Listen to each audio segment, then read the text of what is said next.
शिवशाही स्वराज्याचे संस्थापक राजे छत्रपती शिवाजी महाराज, महात्मा ज्योतिबा फुले, सावित्रीबाई, राजमाता जिजाऊ, डॉक्टर बाबासाहेब आंबेडकर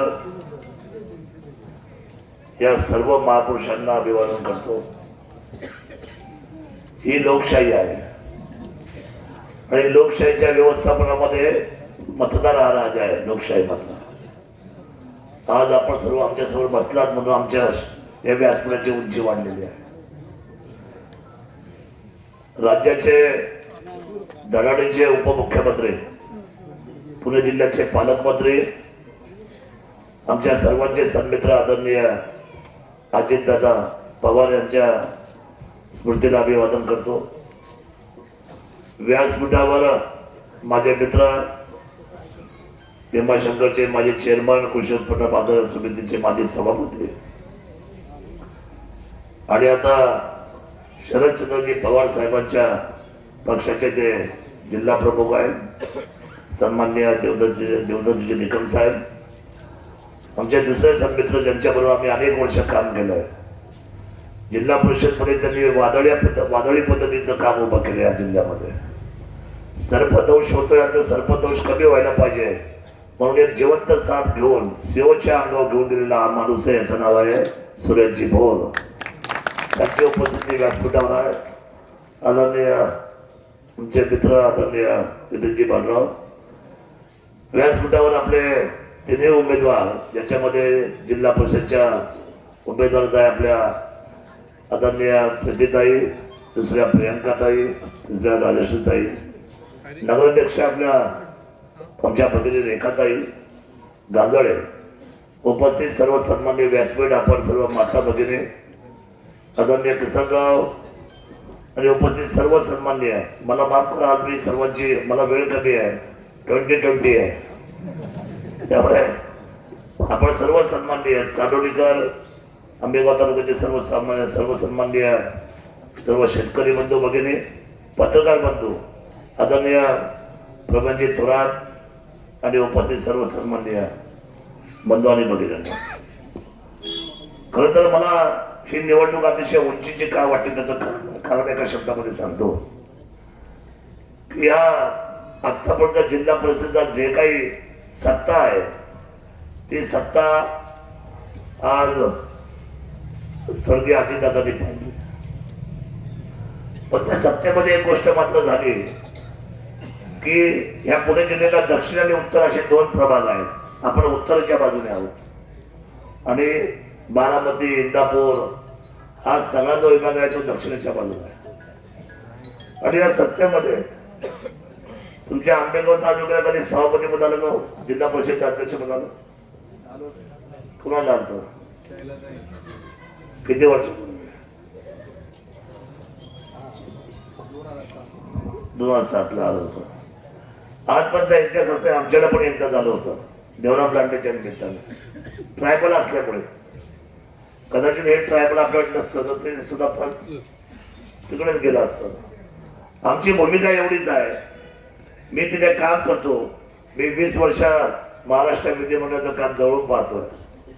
आतापर्यंत दक्षिणेच्या भागामध्ये आपण सगळे बेबीच्या तटापासून मतदान करतो आणि मतदान केल्यानंतर आपण ही अपेक्षा करतो की आमचा विकास व्हायला पाहिजे। पण आलेल्या निधीमध्ये 65% निधी हा दक्षिण विभागाला जातो आणि 35% मध्ये शिरूर, खेड, आंबेवाडी, जुन्नर हे 4 विभाग असतात। ही लढाई यावेळेची स्वाभिमानाची आहे। मला असं वाटतं की ह्या वेळेला तुम्हाला जर खऱ्या अर्थाने जर विकासाच्या उंचीला हात लावायचा असेल तर 100% आपल्याला ह्या वेळेला हा जो असलेला आज आपण जो आहे या ठिकाणी वेगळा पायंडा पाडलेला आहे। प्रत्येक त्रिशूल आहे। त्रिशूल म्हणजे कसं, शरदचंद्रजी पवार साहेबांचा पक्ष, एका बाजूला शिवसेना एकनाथजी शिंदे साहेब, तिसऱ्या बाजूला उद्धव साहेबांची असलेली मशाल आणि हे त्रिशूल आहे। आणि तुमचं देवस्थान कुठलं आहे? आंबेगावचं भीमाशंकर म्हणजे काय? या त्रिशूलाला मानवंदन द्यावे लागेल। हातात त्रिशूल घेऊन तुम्हाला या वेळेला आंबेगाव तालुक्याच्या जिल्हा परिषदच्या 5च्या 5 जागा जिंकाव्याच लागतील. हा निर्णय तुम्हाला त्या निमित्ताने करावा लागेल.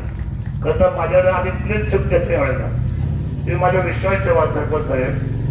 माझ्याकडे ज्या वेळेला जबाबदारी दिली पक्षाने मी तसा अपक्ष निवडून आलो. कशावर? रिक्षावर. मला तिकीटच नव्हते. संघर्षाशिवाय माणूस मोठा होत नाही.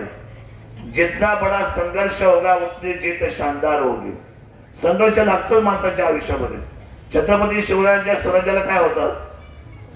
संघर्ष होता ना. पण त्यांच्या संघर्षामुळे काय झालं? आज 400 वर्षानंतर सुद्धा त्यांचा जय जयकार चालू आहे. हा त्याग आहे. त्यागाशिवाय माणसं, त्यागाशिवाय समाज घडत नाही. आणि मी आपल्याला प्रामाणिकपणे सांगतो, माझ्याकडे जेव्हा जबाबदारी दिली त्यावेळेला लोकांना विश्वास बसत नव्हता. ते म्हटले कुठे आहे एकनाथ शिंदे साहेबांची शिवसेना, कुठे आहे? आणि माझ्याकडे खेड, चाकण, मनसर, जुन्नर या 4 नगरपालिकेच्या माझ्याकडे जबाबदाऱ्या होत्या. आणि जनतेच्या विश्वासाला आम्ही पात्र गेलो. माझ्याकडे फार मोठा पैसा नाही, माझ्याकडे फार मोठ्या पद्धतीच्या त्या ठिकाणी लोकांना उभा करण्याची त्यावेळेला भूमिका जेव्हा आम्ही स्पष्ट केली होती, एकच सांगितलं की तुम्हाला मी विकासाची उंची देईल आणि माझ्याबरोबर तुम्ही प्रामाणिकपणे काम करा. आपण 100% ह्या विजयामध्ये आपण पुढे जाऊ. आणि तसंच झालं. आज आपल्याला 4ही क्लीन स्वीप भेटले आणि शिवसेनेचा भगवा या 4ही नगरपालिकेवर डोलाने फडकला. त्याचं कारण म्हणजे समाजामध्ये विश्वास आणता लागते. आणि हा विचार करून मी आंबेगाव तालुक्यामध्ये देवदत्त निकम साहेबांशी भेटलो. त्यांना फोन केला. ते झालं, मी झालं, सन्माननीय सुरेश भाऊ झालं. आम्ही सगळे एकत्र बसलो. म्हटलं आपण जर भांडत बसलो तर सर्वसामान्य माणसाला कधीच न्याय मिळणार नाही. आणि मला असं वाटतं की मागच्या वेळेला थोड्याशा हलक्याशा मताने प्रीतीताईंचा पराभव झालेला आहे. पण मला यावेळेला खात्री झालेली आहे, कारण माझा आजोळ जे आहे ते घोडेगावचा आहे. त्यामुळे घोडेगावचा त्या भागामधून मी जेव्हा तिकडून येत होतो, मला यावेळेला सर्वांनी सांगितलंय की यावेळेला दादा तुम्ही काही काळजी करू नका. यावेळेला आंबेगाव तालुक्यामध्ये 100% परिवर्तन होणार आहे. आणि तुम्ही उभे केलेल्या या सर्व जागा ज्या आहेत, तुम्ही सर्व एकत्र जे आलेत त्याच्यामध्ये जनता तुमच्या बरोबर आहे. आणि या वेळेला आंबेगाव तालुक्यामध्ये ज्या वेळेला 5 जागा येतील, माझ्याकडे 8 जागा येतील. आम्ही 8च्या 8 जागेचं नियोजन मी केलंय. किती जागेचं? 8च्या 8 जिल्हा परिषद. तुम्हाला कदाचित माझ्यावर विश्वास बसणार नाही, पण माझ्याकडे पण असंच आहे. जुन्नरमध्ये एकदा मी जे बोलतो ते आमच्या जनतेला खूप सहज वाटतं. खूप त्या ठिकाणी ते मनावर घेतात आणि त्या ठिकाणी ते विजयाच्या दिशेने वाटचाल करतात. 8 जागा त्या, 5 जागा ह्या, 5 जागा आम्ही खेळ जिंकतोय. म्हणजे किती झाल्या? 8 आणि 5 13, 13 आणि 5 18. 18 जागा ह्या भागातून आहे. अजून पुरंदर आहे, शिरूर आहे, त्या साईडला अजून तुम्हाला सांगतो भोर आहे, हवेली आहे, पुरंदर आहे. मी आपल्याला यावेळेला सांगतो, या वेळेला कोणत्याही परिस्थितीमध्ये जिल्हा परिषदचा अध्यक्ष हा घड्याळाचा कोणत्याही परिस्थितीमध्ये होणार नाही. ही काळ्या दगडावरची पांढरी रेघ आहे. कारण आता लोकांना परिवर्तन द्यायचं आणि परिवर्तनाच्या दिशेने आम्ही वाटचाल करायला लागलेलो आहे.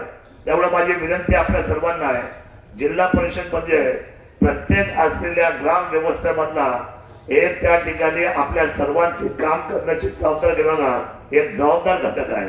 तुमचे लाईट असेल, पाणी असेल, रस्ते असेल, संरक्षण भिंत असतील, स्मशानभूमी असतील, या सगळ्या छोट्या छोट्या गोष्टींचा विचार करणारा माणूस हा जागा पाहिजे.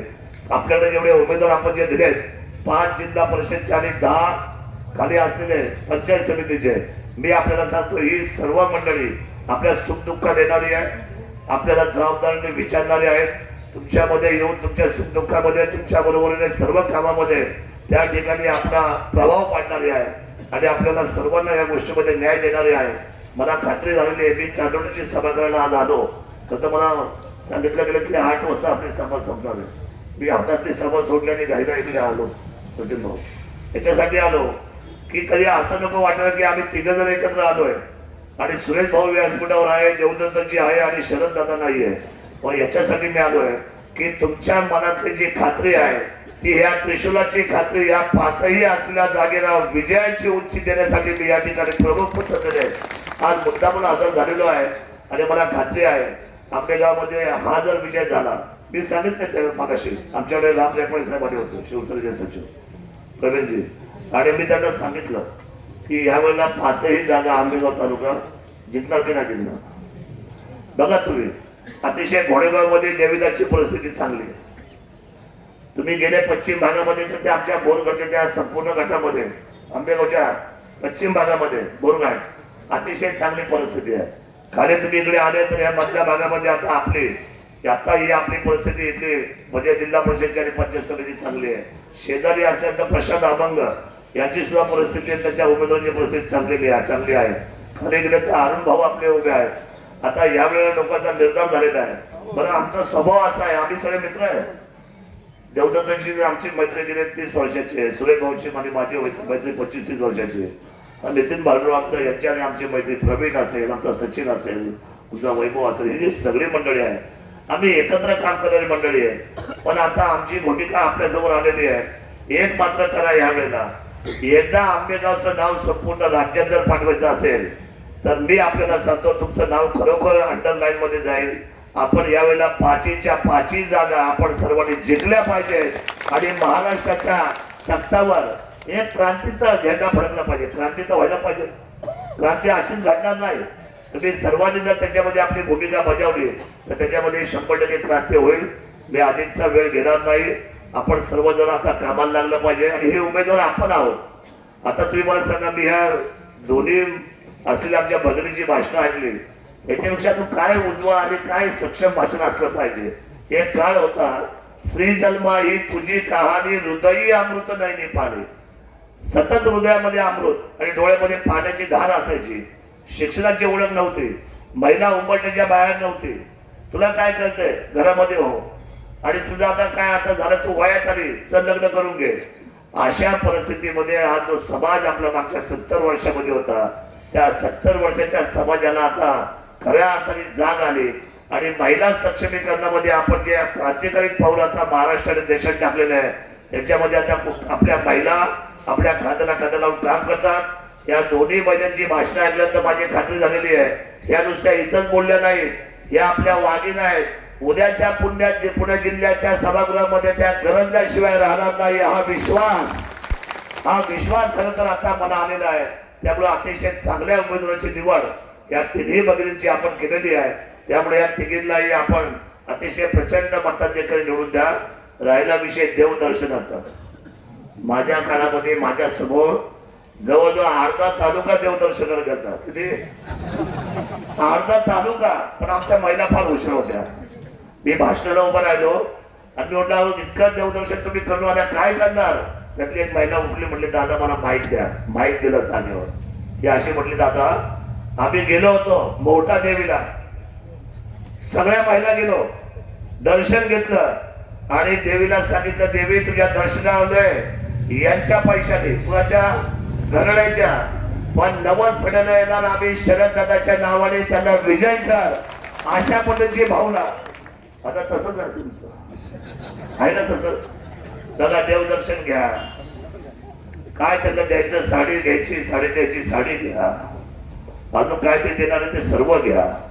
शेवटी त्यांच्या हातातलं जे आहे ना ते त्या सर्वांचे मालक आपण जाऊ. पैसा कुणाचा आहे, सगळा पैसा आपलाच आहे. त्यांनी लाच सोडली तर आपण लाच धरा. कशी धरायची, सर्व घ्यायचं आणि आपली लाच काय सांगते, आपला प्रामाणिकपणे स्वाभिमान जायचं आणि कुठे याचं बटन तुतारीचं पहिलं जाऊन दाबायचं.